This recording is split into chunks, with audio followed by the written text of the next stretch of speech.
Bom pessoal, que essa é uma revisão para a prova mensal, primeiro bimestre, e então vamos lá. Eu quero dizer antes de mais nada que é importante que você lembre que você tem que estudar, não adianta só ver esse vídeo, estuda, lembra das aulas, das anotações que você tenha feito no seu caderno. Isso aqui é só uma ajuda para que você possa entender melhor a matéria que vai cair nessa nossa primeira prova.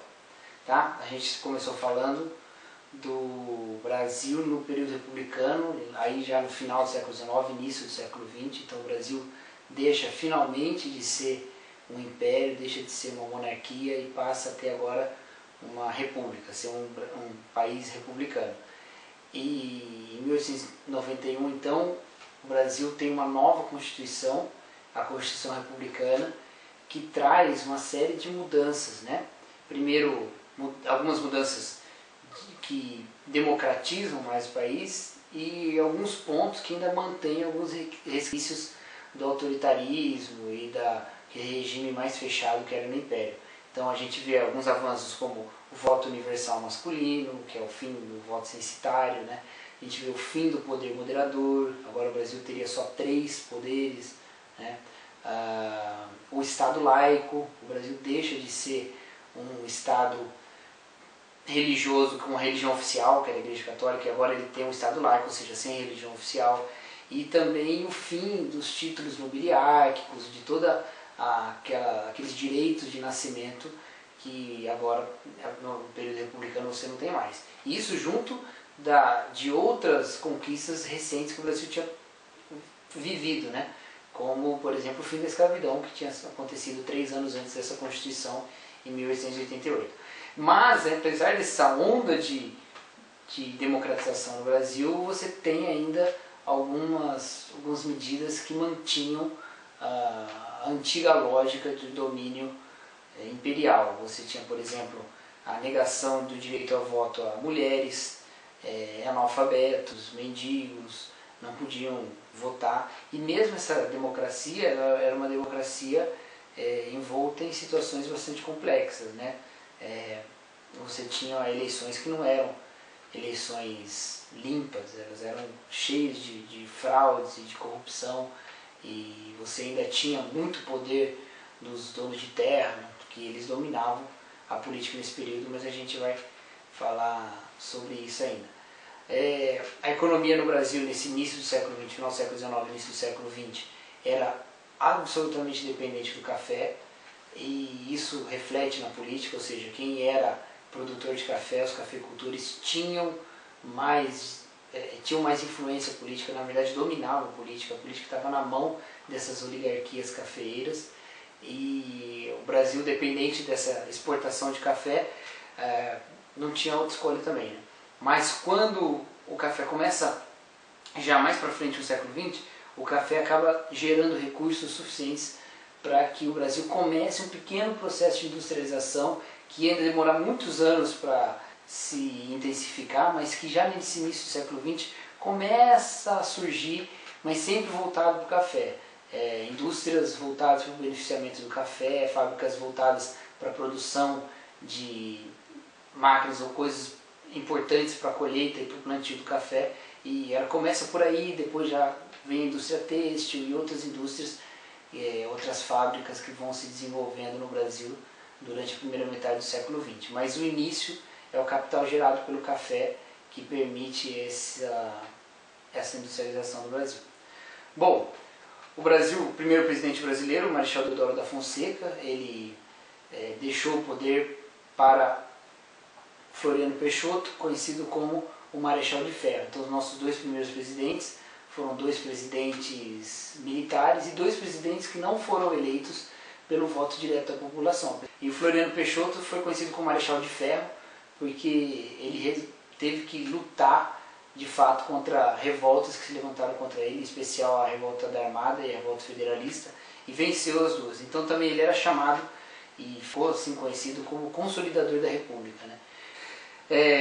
Depois disso, o Brasil começa a ter alguns problemas econômicos muito sérios que vão gerar muito desconforto, muita inimizade, principalmente por parte dos cafeicultores, o que leva também a presidência da República, os presidentes que vieram depois, a adotar uma política de dar mais liberdade, mais autoridade para essas lideranças locais, essas oligarquias locais de cafeicultores, de donos de terra. Então, esse tipo de política se instaura no Brasil a partir daí e vai continuar assim até a década de 30, né? Com esses cafeicultores mandando na política brasileira e nessa política muito permissiva em relação a essas lideranças locais. Nós falamos também sobre alguns episódios interessantes da Primeira República no Brasil. Nós falamos sobre a revolta da Chibata, não é?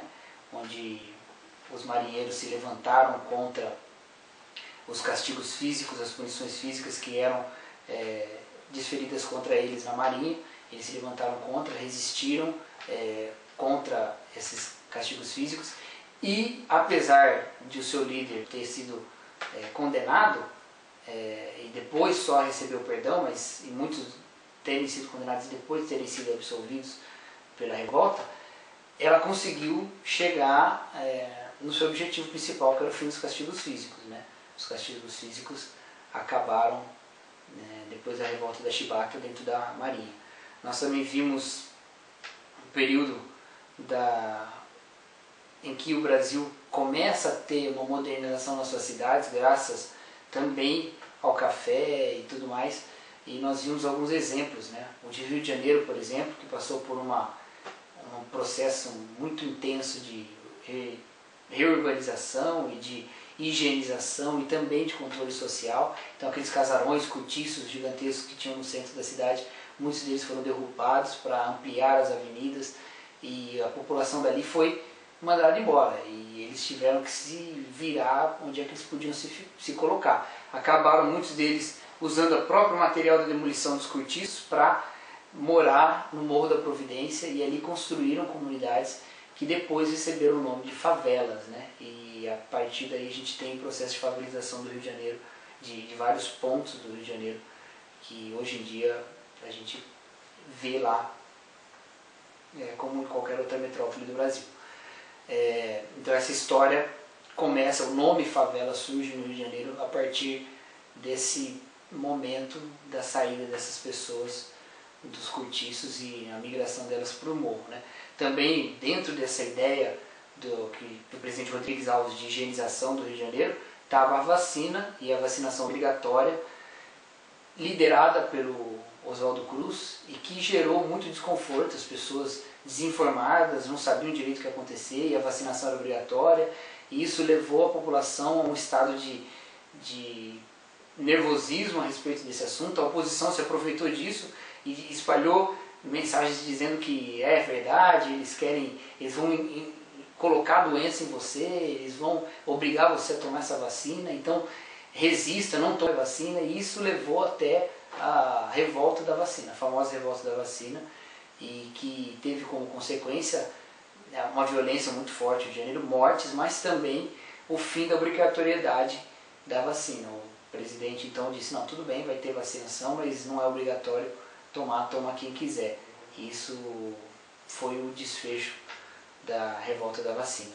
Falamos também sobre o que aconteceu no norte do Brasil por causa da borracha, o desenvolvimento também naquela região e as cidades crescendo, cidades principalmente Manaus e Belém, através do dinheiro da borracha, crescendo muito e desenvolvendo muito e buscando o referencial das cidades europeias para sua reurbanização, né? Então o grande símbolo disso é o Teatro Amazonas. O Teatro Amazonas tem aquela cúpula e tem toda a sua arquitetura muito inspirada no modelo dos teatros e dos palácios europeus, né? Então eles seguindo esse modelo, como aconteceu no Rio de Janeiro, como chegou a acontecer em São Paulo e em outras capitais ou em outros lugares ricos do Brasil, essa busca por um modelo e um ideal de cidade europeu. É isso aí, boa prova, estudem e até a próxima.